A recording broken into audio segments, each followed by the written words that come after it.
Welcome to another March Madness edition of the Daily Deuce. I'm Gary Graves from just outside Louisville, Kentucky, and not far from Lexington, where the Kentucky Wildcats are still alive. And in Maryland, where two, and I mean two schools from my alma mater, Maryland, are still alive in the brackets, thanks to buzzer beaters. John Webster, how you doing, my man? Man, I'm doing great, Gary. This is a wonderful time of the year, man. Wonderful time of the year. NCAA March Madness on the men's side and the women's side. I'm having a lovely time, staying up every night till midnight, 1 o'clock in the morning, doing brackets. I'm just having a great time, man. Hey, man, how about John Pitt? John Pitt, how you doing, man? I gotta be honest, I was a little upset that we didn't have more Cinderella this year, but then I saw that Colorado State Maryland game. That was fantastic, man. Yeah. Depending on what side of the street you're staying on, that was fantastic. Best game so far, in my opinion. Best game so far. Yeah. Well, since we're going to get right into it, I think the best game that I've seen so far was UConn in Florida on Sunday in the second round. Florida, Florida needed everything it could to beat the defending two-time national champion, and they did it. You know, they scraped out a win, and yet even at the end, UConn still had a chance. Even being down two possessions, and they got it to within one, but Florida held on, and at the very least, a lot of brackets stayed intact. But at the most, it helped put one of seven SEC teams in the Sweet 16, two of which that I covered this past weekend, here in Lexington. And say whatever about the NCAA putting 14 teams from one conference in, but half of them made it. So it seems like they did the right thing. And I guess, the fact that there's no mid-majors in, it's sad that you don't have any, true Cinderella, maybe other than Arkansas and John Calipari. But, John, I think they really did a good job in really putting the best teams in because the cream is rising to the top. What's your thoughts? Great tournament so far, man. Every year is a great tournament to me, whether it's Cinderella or whether it's the favorites. I just enjoy it thoroughly every year.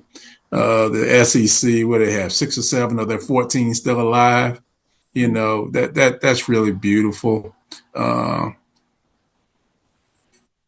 The funny thing is, you just mentioned Arkansas and John Calipari, and you used the word underdog. And who would have ever thought John Calipari would be thought upon at this point in his life as an underdog for anything? His team, I'm going to tell you something. Those kids can play. What's the name? What's the kid's name? Adio? Oh, the aircraft carrier they got? Adu. Adu and Boogie, whoever, Plan. Boogie Nights, Boogie Fever, whoever he is. And DJ Wagner too, His last name is Wagner, Gary. Wagner's can play. He has a father and a grandfather who were bad mamma jammas. Mm-hmm. So, Arkansas, they're scary, man. They are absolutely scary. I wouldn't want to play them right now. They're getting ready to play Texas Tech. I think Texas Tech is going to have their hands full. Another thing people fail to realize are Arkansas, and then I'm going to talk about everybody else. They had a lot of injuries this year. The kid Boogie has been hurt. He's just getting back in. They had another couple kids that were injured. So they've never played with a consistent 5 or consistent 10. They're just getting all their players back in here together. I'm going to tell you another kid that I call him an unsung hero. He's a Windex guy, man. He cleans those boards, man. That's Brazil. I really like that kid, man. Don't be surprised. Don't be surprised and see how far Calipari goes at Arkansas, man. Don't be surprised with it. Now, Auburn, they woke up in the second half against Creighton. Creighton was nailing them with threes and everything else in the first half, but they woke up. The kid, Bizarra Baker. Yeah. He played. Did I get his name right, Gary? Halfway right? Chad Baker Mazzara. Chad I had to Baker memorize Lazard, that yeah. well when writing. Yeah. He played well. We know he has some challenges sometimes with some of the things he may Emotional. do or not or don't do on the court.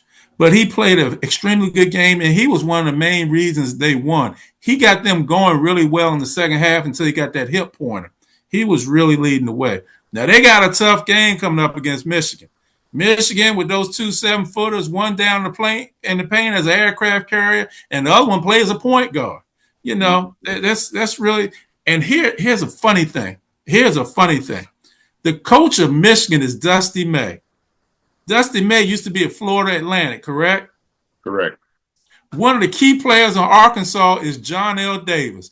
Where did John L. Davis go to school before he transferred? Florida Atlantic. Yeah, FAU.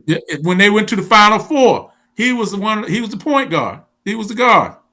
So going on the other side, Duke is always going to be Duke. They got Arizona. That's going to be a good game. All four of those games, the East Region will be good. Both of those games, all four teams. Duke and Arizona, BYU and Alabama, all four teams like to get out and run. And it's going to be a barn burner. Alabama, they rely on the three-pointer. In my personal opinion, I think they rely on it too much. But Mark Sears and what's the other kid's name? Chris Youngblood are key players in what they do. I think they equal one out against BYU. Duke, I think, beats Arizona. We'll see how it goes. Houston and Purdue. That's going to be one of the most competitive and most defensive-minded and one of the most boring games you ever want to watch coming up this Saturday. I mean, they're going to get after it, Gary. They're going to get after it. You know, defensive. You're not going to see more defense than what those two do. Kelvin Sampson is a tremendous coach. I mean, he won, what is it, the AAC with conference with Memphis was. They won that over and over again. He moves to the Big 12, and what does he do? He wins the Big 12. Mm-hmm. Unbelievable coach, man. Does a great job. Purdue's going to be a tough one because they play almost the same style as Houston. Going to be a tough game. Kentucky and Tennessee, right in your part of the world, right in what you love. I'm going to say this to you now, Gary Graves. You ready? I'm ready. Kentucky beats Tennessee. John, I have to agree with you because for all the talk about how tough it is to beat a team 3 times in a season, that Kentucky, the fact that Kentucky did it once was impressive considering where they were. To do it a second time with the injuries that they've had down the stretch was probably even more impressive. But you know, that team is playing well. You know, they've got a couple of guys back. You know, getting Kirk Kriisa back late in the season was probably the biggest thing that has helped them, because it takes a little bit of responsibility off Lamont Butler rather, and he's doing his thing. So, you know, again, when you mentioned Arkansas, they're a far cry from what they were. 0-5 start to SEC play, and Calipari never wavered. He kept saying, all we've got to do is get healthy. They get a couple players back, they beat Kentucky. They get a couple more players back, you know, they start beating some of the, you know, the other established teams. So, you know, how they're playing now is how he envisioned them playing. And I'll dare say, John, you might disagree with me. Talent helps a heck of a lot, but John Calipari is doing his best coaching job ever, in my opinion. Well, I'm not going to disagree with you, but what I will say, I think coaches coach great games a lot of times. And I've seen Calipari, and again, I'm not taking anything away from what you said, Gary. Calipari has coached a lot of great games.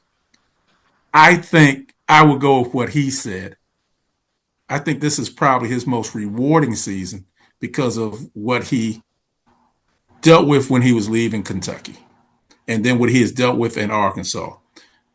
I've seen Calipari do some tremendous coaching jobs at UMass, Memphis, Okay. Kentucky. I've seen him do some miraculous things. I have a great deal of respect and love for Temple and John Chaney, and Chaney could never find a way to get past that guy. Calipari always was coming up a little bit ahead of him. I think Calipari has his ways. Sometimes he may irritate some by his manner of doing things, but I think the guy is a class act. I think he does a very good job. I've heard people say, maybe not a good of a coach. I'm not qualified to say somebody is a bad coach. Or, that's just not. I don't know enough to say that about somebody. But what I will say is, when the bell rings, he answers it every time, and he has his teams very well prepared, and they do all they can with what they have. Yeah. Does that mean sometimes he may come up short and lose? Absolutely. But show me somebody in life that has not lost. But what I will tell you about John Calipari, every time he's lost, he's jumped back up. He's Oh yeah. continued to fight. Yeah. So now let me also say this to you. Um, I'll give you quick breaking news real quick, and then we're going to go back to the NCAA. Russell Wilson just signed with the New York Giants. Now back to the NCAA. Now back to the NCAA and your regular programming, ladies and gentlemen. But come back to me, Gary. Come back to me. Okay. Yeah. But Okay. let me say this about the West. I think Arkansas beats Texas Tech. Florida and Maryland, your alma mater, Maryland, played a great game. They beat Colorado State. Last second shot. One of the best games in this tournament this year.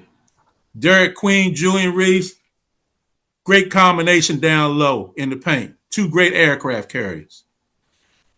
What I think is going to be the difference in this game, I think Maryland's starting five can hang in there with Florida, but your challenge comes when you go to your bench. Maryland has a good five. Their bench is not deep. And Florida, they go to the bench and bring 7-footers off the bench. So I think that's going to be the difference in that game, where Florida is going to be a little bit deeper.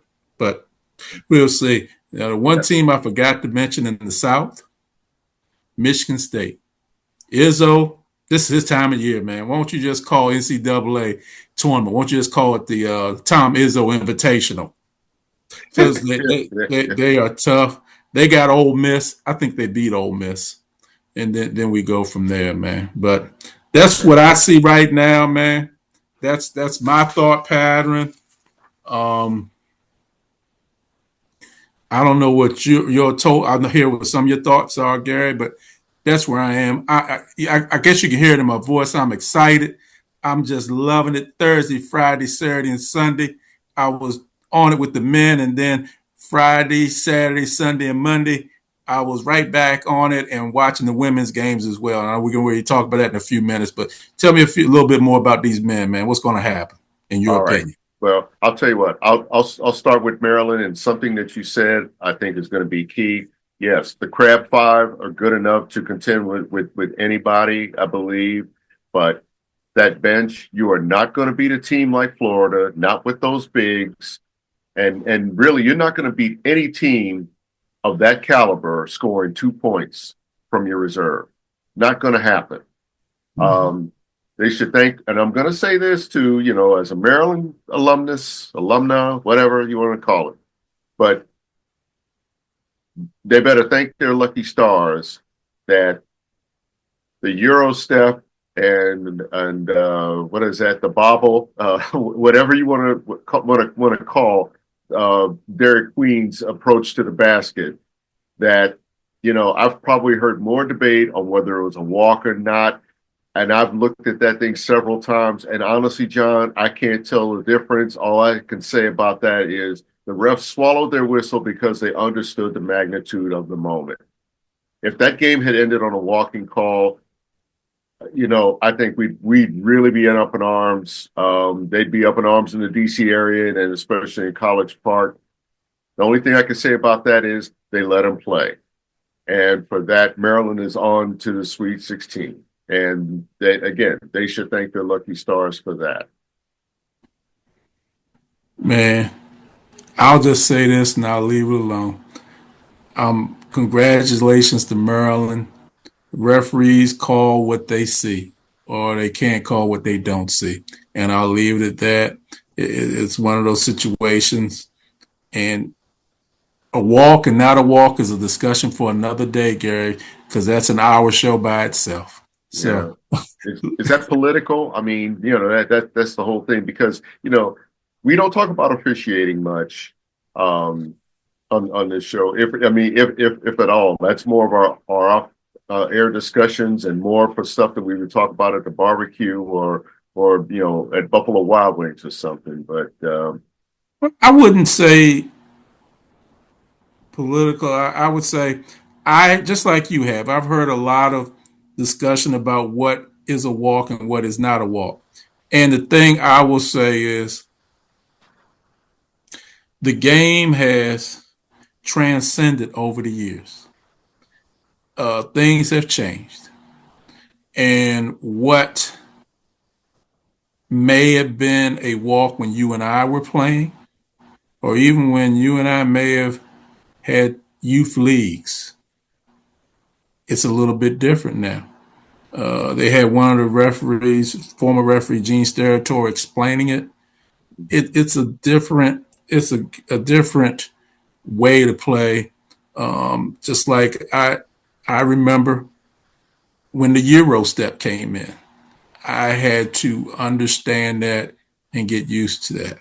And the game has moved forward. Some things have changed, and whatever is what is considered a walk or whatever is not considered a walk, the one thing you cannot do, you cannot fail to give credit to Maryland for pulling out a great win.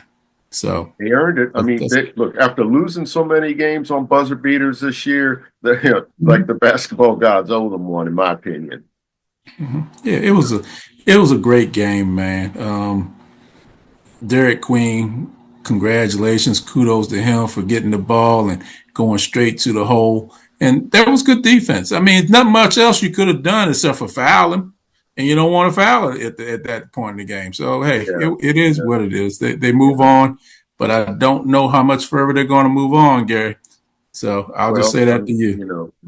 obviously, John, they're going to have to play above their heads, play above their pay grade, and they're definitely going to have to get something from the bench because that Florida team, is way too good to just try to rely on five guys to get it done for you. And I'm not speaking about my SEC bias. I'm just stating facts. You remember our last show, I picked Florida to win it all because not only are they playing their best ball at the right time of year, they've just been consistently strong.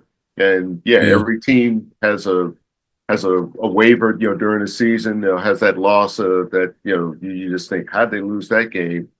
But they're consistent. So yeah, I'm just going to leave it at that. One closing thought about Auburn. Having seen both games, they haven't played at their best. Janai Broom, the likely National Player of the Year, has his numbers are down, but he's he still averages a double-double. And the best thing for Auburn right now is everybody's chipping in. The bench is chipping in. The freshmen are chipping in. He's getting help. And I think you're getting to that point where he knows he's got to be the star of that team. And, when you survive to play another day, this might be a game where he shows that. So, and I'll just leave it at that for the Tigers. I hope they do make it because, we both love Bruce Pearl as a coach. And that the 2019 team that made it, that team was good.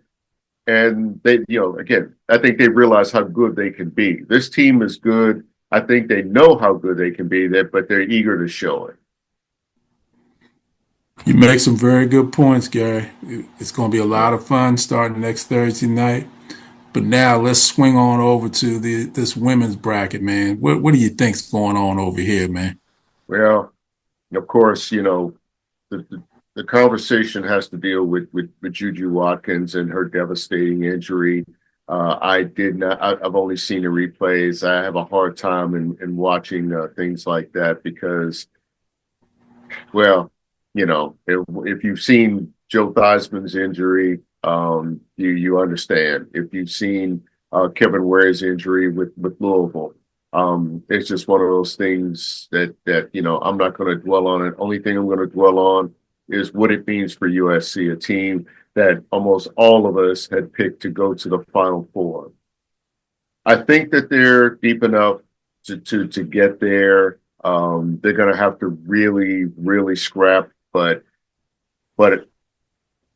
I do think that they're good enough to get there. I think when it comes to all four number one seeds, nothing that they did last weekend dimmed my view that they're going to get there. I mean, I think this could be a Final Four with four number ones because I don't see any vulnerabilities in any of them, even South Carolina, which has shown vulnerabilities in big games this year. But again, when you play teams that you're familiar with, yeah, they figure out a way to beat you.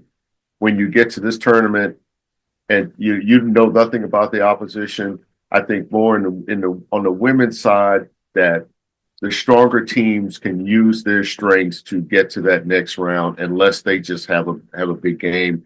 I don't see anything different. UCLA still looks like the number one overall seed that they are.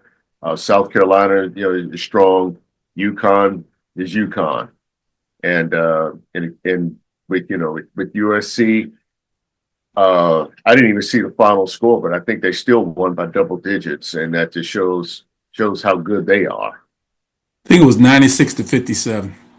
Ooh. Oh yeah, okay, yeah. Like I said, I was in and out last night, and I really didn't see until the morning about her injury, and it's like and they still win by almost 40 points. So again, the cream rises to the top. I think. Let's see.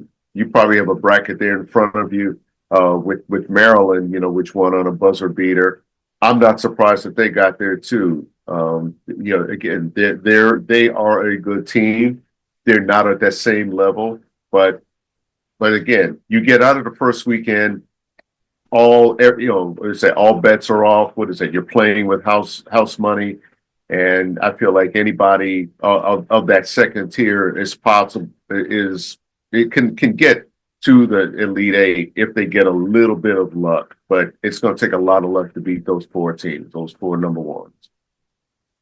Well, I'll tell you what I think, Gary. I'm going to start off over in Spokane. Spokane won with UCLA's region.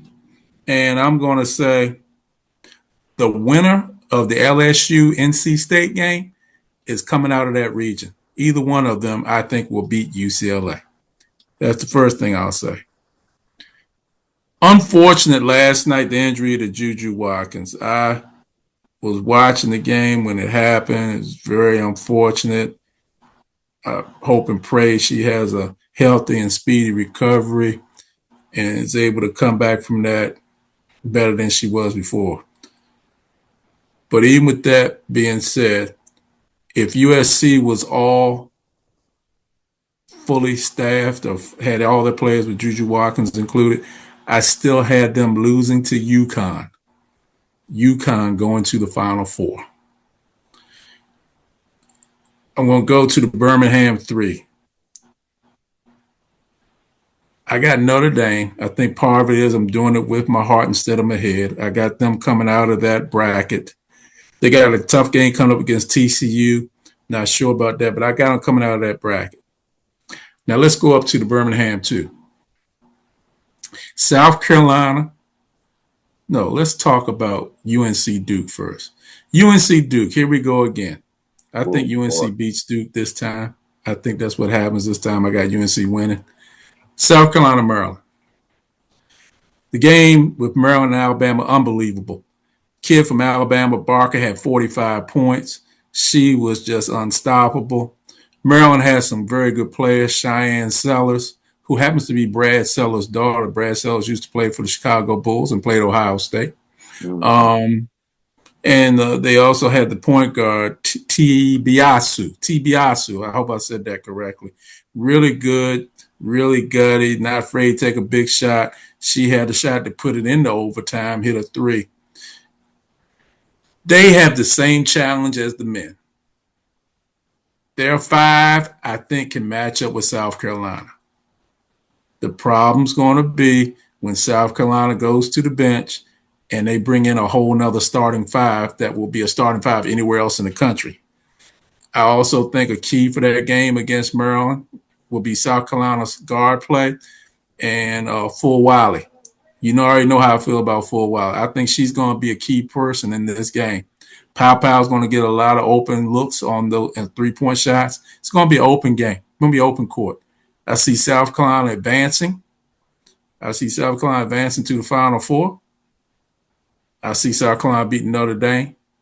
I see UConn beating either NC State or LSU. And then you got a championship game of South Carolina and UConn. I'll announce that at a later time. Okay. All right. Now, I'll tell you what. I'll go to Spokane 1, UCLA. The reason I know it's a real stretch to pick all the number ones, but I think all of them have 3 to 4, maybe 5 strengths in their personnel, in their starting lineup that can get them there. Every time I look at UCLA, I see 6'7" Lauren Betts, a player who really just knows how to establish herself on both ends. That's hard to defend. You as a coach know that old adage, you can't coach height. Am I right?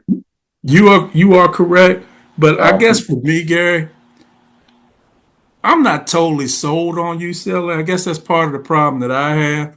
I think USC is a better team than them. It's just hard to beat a team 3 times in one season. That's what happened in the Big Ten tournament. I think UCLA is very good, but I think they are vulnerable and can be upset by either LSU or NC State. Never want to look past Kim Mulkey's teams. no. But I'll tell you, speaking of Kim Mulkey, one of her former players, Haley Van Lith, Mm-hmm. is uh, you know, that young woman has really made a resurgence, and I guess in essence, John, she's not doing anything differently at TCU and getting them to the Sweet 16 than she did at Louisville because of what Mm-hmm. happened last year and how she got torched. No other way to describe it by Caitlin Clark. That she became the butt of jokes. She became the scapegoat of sorts, when she transferred, nobody thought she was going to have that kind of success. But TCU wins this conference thanks to her. They've got size and they can rebound. That game against Notre Dame, I think, is going to be very intriguing because having seen Notre Dame enough times in the ACC, they're what is that thing when they're good, they're very good, but when they're bad, they're awful. And down the stretch, Notre Dame had some head scratching losses. I don't know. It's like the chemistry just seems off for one reason. I think they're taking too many chances, but yet here they are. They beat a very good Michigan team to get into the Sweet 16, and I don't want to doubt Niall Ivey under any circumstance because she is a fantastic coach, and she's got 2 great guards who they at times they're both point guards, at times they're both shooting guards. And you and I have debated on who makes that team go, but I'm not going to argue with you about Hannah Hidalgo and how much she means to that team on both ends. That's going to be an intriguing game, and I think in terms of Haley Van Lith for TCU, that she finally has a comfort zone and a team that plays kind of like her. That was some game that they had in beating Louisville, her old team, on Sunday, and that's a team I feel like you really, really have to watch. But again, at the end of the day, I still think if you're Notre Dame, you've got to get past Texas, and I think Texas. Well, Texas is good, but I still don't trust them. I think Tennessee can beat them because again, you're talking about two teams that know each other well from the SEC. Tennessee, it's good that they're there, but I think they can beat Texas because again, I'm not totally sold on Texas just yet. Let's see, I'm trying to think what was the other bracket, the other one. Go back to USC for a sec. USC UConn. Look, let's see, what was that? USC UConn. Yeah, USC and UConn. Well, we've already put UConn in the Elite Eight, huh? I don't put USC there too. Okay. I still think it's going to be USC UConn to see who's going to the Final Four. I still say it's UConn Mm-hmm. Mm-hmm. because what have I said, Gary? Guard play, strong guard play wins you championships. Mm-hmm. Who has the strongest guards in the country right now left in the Well, tournament? definitely UConn. Definitely UConn. I mean, I can't argue with anything about UConn. Paige Beckers is playing her best ball. She's healthy, and again, I still don't think we've seen the best UConn team. That's what's really scary about them. As good as they are, I don't think we have seen them play their best game. And they're getting better each and every game, each and every week. Mm. So, oh man, I'm just loving this, Gary. I'm just loving it, loving it, loving it. Yeah. Time flies by way too fast, doesn't it? You're having fun. Yeah. Hey, John, one last thought. Well, first of all, two last thoughts. Folks, we got a whole lot of great basketball to watch. This weekend, again, will determine the cream of the crop who goes to the Final Four on the men's and women's side. Baseball starts out this week.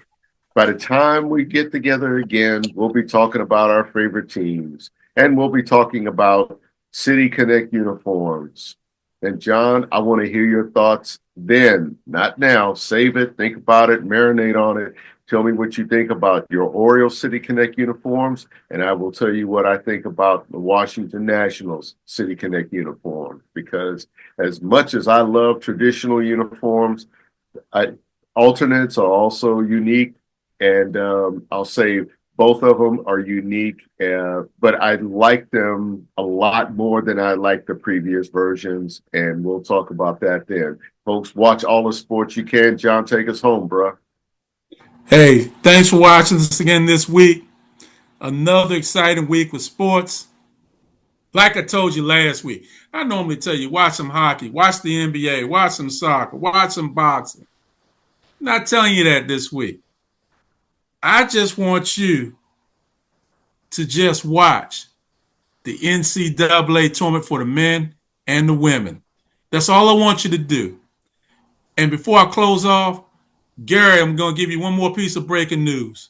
Stephon Diggs just signed with the New England Patriots. But all in all, enjoy this week. Watch the NCAA. Come back and see us again real soon. Take care.